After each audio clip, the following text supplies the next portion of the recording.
Leviticus chapter 5. If someone sins in any of these following cases, he should have come forward to give evidence when he heard the formal adjuration, having seen the incident or known the facts. But he has not spoken out, and so bears the consequences of his guilt. Or someone touches something unclean, whatever it may be, the dead body of an unclean animal, wild or tame, or of one of the unclean reptiles, and without realizing it becomes unclean, he becomes answerable for it. Or he touches some human uncleanness, whatever it may be, contact with which makes him unclean, he does not notice it, then, realizing it later, he becomes answerable for it. Or someone lets slip an oath to do something either evil or good, in any of those matters on which someone may let slip an oath, he does not notice it, then, realizing it later, he becomes answerable for it. If he is answerable in any of those cases, he will have to confess the sin committed. As a sacrifice of reparation for the sin committed, he will bring Yahweh a female from the flock, sheep or goat, as a sacrifice for sin, and the priest will perform the rite of expiation for him to free him from his sin.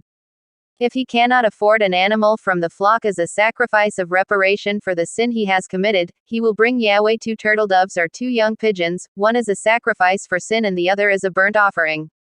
He will bring them to the priest, who will first offer the one intended for the sacrifice for sin. The priest will wring its neck but not remove the head. He will sprinkle the side of the altar with the victim's blood, and then squeeze out the rest of the blood at the foot of the altar. This is a sacrifice for sin.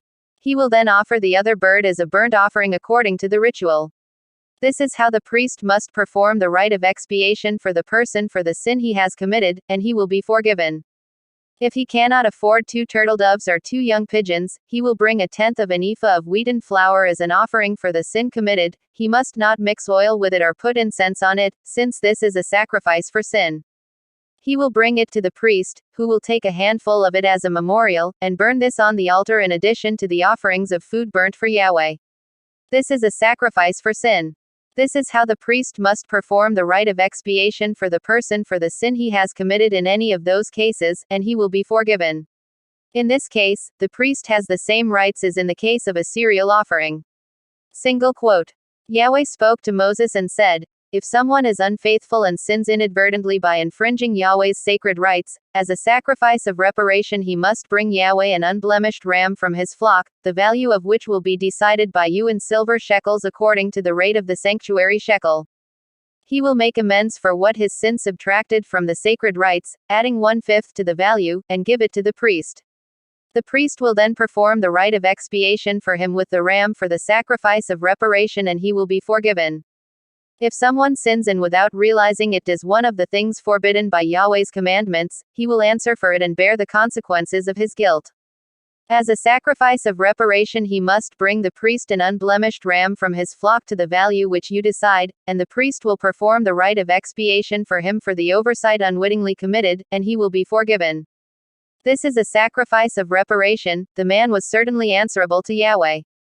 Yahweh spoke to Moses and said, "If someone sins and is unfaithful against Yahweh by deceiving his fellow countrymen over a deposit or a security, or by withholding something due to him or by exploiting him, or if he finds lost property and denies it, or if he perjures himself about anything that a human being may do criminally in such matters.